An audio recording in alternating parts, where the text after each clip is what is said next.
Assalamualaikum warahmatullahi wabarakatuh. Selamat datang di zona hijau Tulungagung. Oke teman-teman, ada sahabat kita yang curhat tentang permasalahan murai batu. Dia menulis seperti ini: mau gacorkan sulit, tapi burung sudah gacor, dibilang nanti habis tenaganya digantang gembos. Ada yang bilang juga burung gacor di rumah digantangan pasti PHP. Bikin pusing dengerin konten-konten murai. Oke, saya akan membahas ini ya teman-teman. Burung ketika gacor di rumah, apa mungkin dia akan habis tenaganya di gantangan? Begini, syarat murai batu bisa narung dengan musuhnya ialah dia harus punya birahi dan emosi. Dan burung murai itu kalau sudah dapat birahinya, dia pasti akan gacor. Itu umumnya burung murai batu.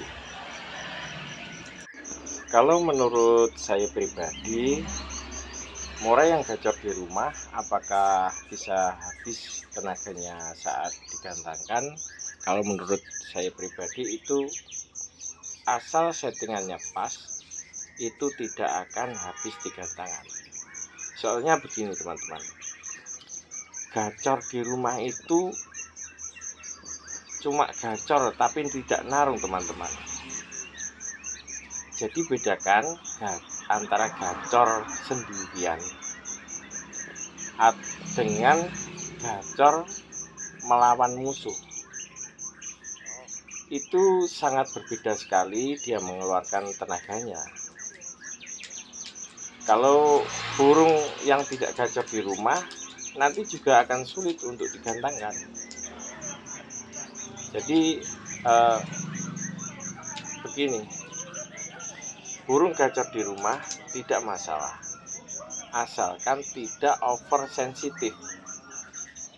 Oversensitif itu dia sedang mengalami over emosi karena dia terlalu ketinggian set jangkrik untuk hariannya. Itu bisa terjadi over emosi. Tanda-tanda burung sedang mengalami over emosi, dia itu terlalu sensitif teman-teman. Terkadang di waktu di teropong itu ada suara yang mengagetkan dia langsung nembak-nembak, keluarin materi. Kadang ada suara bel truk atau suara ambulan, dia langsung nembak-nembak, dia langsung keluarin materi.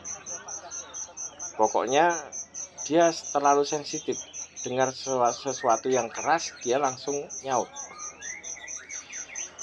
Nah, itulah terkadang orang itu salah mengartikan. Kadang burung yang seperti itu, terkadang orang itu mengartikan burung itu sudah siap untuk digantangkan karena dia mempunyai kesensitifan. Tapi itu keliru teman-teman. Burung yang seperti itu pasti dia tidak akan maksimal digantangan. Bisa terjadi cuma ngoklok, bisa terjadi dia tidak begitu maksimal pokoknya. Kadang dia kurang nampil juga. Jadi inilah penyebabnya burung kenapa waktu digantangkan kurang maksimal ataupun dia gembos di gantangan. bukan karena dia kehabisan tenaga karena sudah gacor di rumah, tetapi ini tadi dia terlalu over emosi. Saya akan memberikan tips bagaimana burung supaya tidak mengalami gembos walaupun gacor di rumah, tidak mengalami PHP walaupun gacor di rumah. Jadi begini, ketika di rumah gacor itu apakah dia cuma gacor di dalam keropong atau dia dibuka juga masih gacor? Karena begini teman-teman, burung yang gacor cuma di keropong, ketika dibuka keropong itu dia tidak terlalu gacor, tidak keluarin materi atau lagunya patah-patah, itu juga tidak akan maksimal di gantangan. Begini cara melihatnya, nanti ketika dia gacor, coba dikeluarkan, dibuka keropongnya, biarkan dia bunyi-bunyi. Apakah dia membawa lagu itu terus menerus, walaupun ada ngukluknya itu nggak apa-apa, yang penting terus. Jadi ada isian, ada ngukluknya, ada isian, ada ngukluknya. Dan ketika kita mendekati burung itu akan semakin neken. Itu tandanya burung yang mulai ada kesiapan untuk bertarung. Tapi ketika gacor di dalam keropong, ketika dibuka keropongnya dia jadi tidak gacor, ya tidak usah digantang saja, itu percuma teman-teman, karena nanti dia akan mengalami yang seperti sahabat kita tadi bicarakan. Terus ketika mau melombakan murai itu jangan cuma berpatok dengan kegacorannya. Jadi kita lihat fisiknya dulu. Kalau burung yang siap itu bulunya rapi. Kalau burung yang kurang ada kesiapan, dia bulunya agak sedikit kumel. Ini untuk tips ini tidak berlaku untuk burung yang mengalami kerusakan pada bulunya. Yang saya maksud di sini adalah bagi burung yang normal bulunya. Jadi seperti gambar yang saya tampilkan ini yang satu bulunya rapi, yang satu bulunya kumel, ya seperti ini. Jadi ketika dia gacor, dia menunjukkan kesensitivitasannya, tapi bulunya masih seperti ini, masih kumel, ya jangan dilombakan dulu. Karena burung itu kalau sudah fit, betul-betul fit, dia bulunya akan rapi teman-teman. Sama seperti waktu bermain ayam aduan itu. Ayam aduan itu kalau mau diadu, kalau bulunya rapi, kalau orang Jawa ngomong itu klemis, rapi, itu dia menandakan lagi fit. Tapi kalau kumel dia pasti keadaan kurang fit. Nah, tanda-tanda seperti ini kadang itu orang itu tidak terfikirkan, pokoknya gacor dibawa ke gantangan gitu aja. Nah, Makanya ada sebagian konten kreator itu ngomong seperti burungnya gacor pasti habis, tenaganya digantangan. Lah, oleh teman kita tadi, oleh sahabat kita tadi, dia mungkin habis melihat sebuah video konten kreator yang mengulas itu. Jadi di sini bagi teman-teman sahabat zona hijau Tulungagung, saya beri tips, saya beri penjelasan supaya kita tidak salah paham tentang yang dimaksud sahabat kita ini tadi. Terus ada lagi tanda-tanda burung yang sudah mempunyai kesiapan untuk tarung.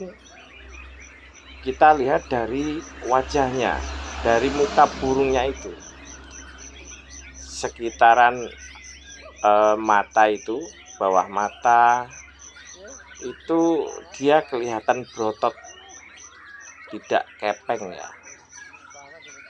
Matanya juga tajam.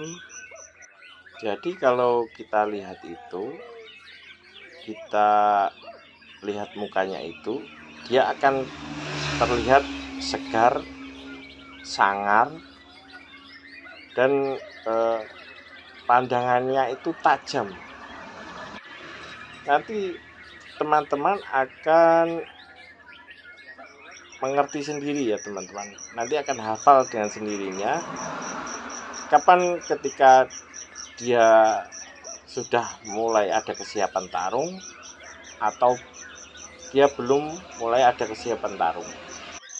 Mulai hari ini kalau bisa teman-teman mulai meneliti tentang poin-poin yang saya bicarakan tadi, agar hal-hal yang ditakutkan sahabat kita tadi tidak terjadi pada kita semua.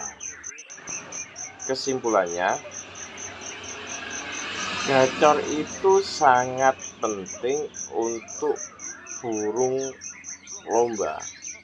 Jadi teman-teman jangan takut kalau burungnya gacor di rumah. Jangan bingung sendiri ketika burung mulai gacor, malah diturunkan settingannya.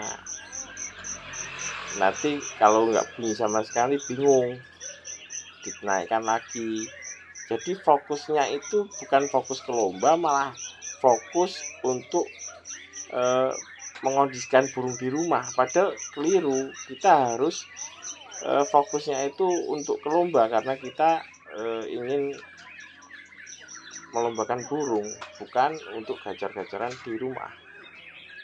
Tapi ingat, jangan gacor asal gacor terus dilombakan. Kita harus mengingat poin-poin yang saya bicarakan tadi. Kita harus melihat kondisi tubuhnya, kondisi fisiknya, terus kita harus juga jeli untuk melihat kesensitivitasannya.